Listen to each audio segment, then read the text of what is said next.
Two girls team up to avenge the death of a loved one in a zombie apocalypse world. Hello all. This is Jacobson and this is a brief retelling of the 13th and 14th episodes of the 7th season of the zombie series The Walking Dead. You can see the previous episodes at the links in the video description. As soon as this video gets 300 likes, I will release the next part. Enjoy watching it. A team of gloomy inhabitants of the kingdom loads a single melon into a truck, on which there is a strange blood stain. Carol wakes up from a restless sleep. After a little thought, she gets out of bed. Benjamin calmly watches as Morgan teaches Henry to fight with a stick. Carol leaves her cottage and heads towards the kingdom. On the way, she immobilizes the walker, but does not kill him. Arriving at the scene, Carol single-handedly kills 5 walkers at the gates of the kingdom. The guards, shocked by her skills, let her in. Carol finds Morgan in his room and demands to know why Rick's group visited the kingdom. She asks if everything is okay in Alexandria, despite the fact that Daryl has assured her. Morgan tells her that she should ask Daryl herself, and offers to return to Alexandria with her. When Carol leaves the kingdom, Benjamin asks her to teach him how to fight, but she refuses. Carol then bumps into a walker she had passed earlier, but is perplexed to discover that he has been euthanized. Meanwhile, someone is watching Carol. Richard digs a hole in the mud behind the town site. Next to the pit is a children's backpack with Katie's name written on it. Back in the kingdom, and watches the residents go about their business. One of the residents, Navila, informs me that their crop is infected with weevils and it needs to be burned. She assures him that the crop will grow again. Benjamin gives Morgan a framed painting to hang in his room. Ezekiel's team loads the melons into a truck to hand them over to the rescuers later. Richard apologizes to Morgan for their strained relationship. He warns Morgan that someday he will have to kill. On the way to their destination, Iskill's team stumbles upon a row of carts blocking the road near the city site. They're searching the area, weapons at the ready. Richard covers the group from behind. They find an open grave with the inscription "Bury me here," in the place where Richard was digging. After removing the carts from the road, they continue on their way. They arrive at the meeting place where the saviors are waiting for them. Gavin chastises Ezekiel for being late. Gavin intervenes in the conversation when From Keel begins to explain why they were late. Jerry tells him not to interrupt the king. Annoyed, Jared hits Jerry on the head with Morgan's war stick, which he took away during their last skirmish. Benjamin mutters to himself, "Rat-faced freak." Jared hears this and glances at him. Gavin examines the offerings, then demands weapons from them. Both groups are pointing guns at each other. Richard advises Ezekiel and Ilya to disarm, to which Jared immediately responds with ridicule, and Isel reluctantly obeys. Gavin explains that he took their weapons because the situation can become emotional. He points out that they are missing 1 melon. And Isel insists that there are 12 melons. On examination, he counts them and realizes that there are 11 of them. Gavin explains that he is going to teach them a lesson so that they understand the importance of the situation. Jared raises the gun and points it at Richard point blank. "Just do it," Richard tells him. At the last second before pulling the trigger, Jared moves his arm and shoots Benjamin twice in the legs. Gavin, shocked by this turn of events, chastises Jared and tells him to return Morgan's fighting stick. Continuing the lesson, Gavin orders Ezekiel to bring him the 12th melon the next day. Meanwhile, Benjamin is bleeding to death on the ground. After Keel admits he owes Gavin, the team quickly loads Benjamin into a truck. A carriage from Ely arrives at Carol's cottage and takes Benjamin inside. They're trying to treat his wound. Richard stands aside and watches in shock. Benjamin's dead body is covered with a white bloody sheet. Morgan puts away the knife used to stop Benjamin and abruptly leaves the cottage. Carol looks after him, a sad expression on her face. Returning to the city precinct where they encountered a roadblock, Morgan walks alone. He screams when the knowledge of the past flashes before him. He sees his son, his wife, Benjamin. He sits in a pre-dug grave, holding the burden of the wrist, but hesitates. Finally, in a rage, he knocks over the box and finds the missing melon hidden under it. He immediately remembers that Richard was covering the group from behind and disappeared from sight and realizes that Richard deliberately hid the melon. Morgan runs into Richard in his room and throws the box across the room. "It should have been me," Richard laments. He explains that he planned to provoke the saviors and kill him, as Gavin promised that he would die first if something went wrong. He hoped that his death because of such a trifle would push him to fight with the saviors. Richard tells Morgan about how he lost his wife in a refugee camp, and then lost his daughter while on the run. He blames himself for not taking action, and he does not want to repeat this mistake. He suggests doing something to regain the saviors' trust, show them that they understood, and then destroy them with the help of Alexandria and Hilltop. Richard explains that someone has to die, and he is ready to become that person. Later, Morgan sits in bed, lost in thought. The next day, Ezekiel gloomily puts a single melon in the truck. Gavin asks about Benjamin. When no one answers, Gavin realizes that he is dead. Frustrated and furious, he orders Jared to go home and threatens to kill him if he doesn't comply. When Richard brings Gavin a melon, Morgan attacks Richard from behind using his stick and strangles Richard to death. He tells everyone that Richard staged the melon's disappearance to provoke a war. He assures Gavin that they have understood each other and the kingdom will respect their relationship in the future.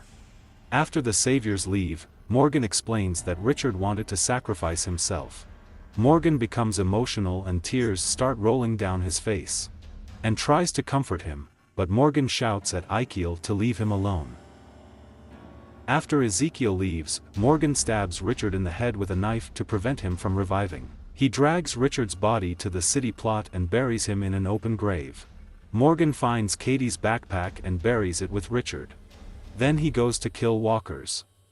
Later, Morgan visits Carol at her cottage. He confesses that he killed Richard for his actions, and explains that Negan killed Glenn, Abraham, Spencer, and Olivia. He says that Rick wants to fight the saviors and that's why he was in the kingdom. Morgan then prepares to leave, intending to go after the saviors, but Carol tries to convince him to stay. Carol returns to the kingdom and finds Ezekiel with Henry. She tells him that she is moving to the kingdom to help them prepare. "We have to fight," she says. Agrees, but not today. Carol joins Ezekiel and Henry to transplant the burned crops. Meanwhile, Morgan is sitting alone on the porch of the cottage, trimming the end of Benjamin's war stick, preparing for the upcoming battle. Maggie inspects the vibrant Hilltop community. She gives knife-throwing lessons to the residents, preparing for a war with the saviors. Together with Jesus, she develops plans for the future of the community. Gradually, the residents of the Hilltop begin to look at her as a leader. Meanwhile, Sasha sharpens the blade and draws floor plans of the shelter. In the trailer, Maggie falls asleep while working at the kitchen table, and Nit sees Jesus handing Sasha a map of Negan's camp. Maggie sees Daryl sitting alone near the trailer, depressed. She brings him a plate of food and briefly comforts him with her hand on his shoulder, after which she returns to the house. From the window of his office, Gregory suspiciously watches a group of Hilltop residents gathered in the courtyard.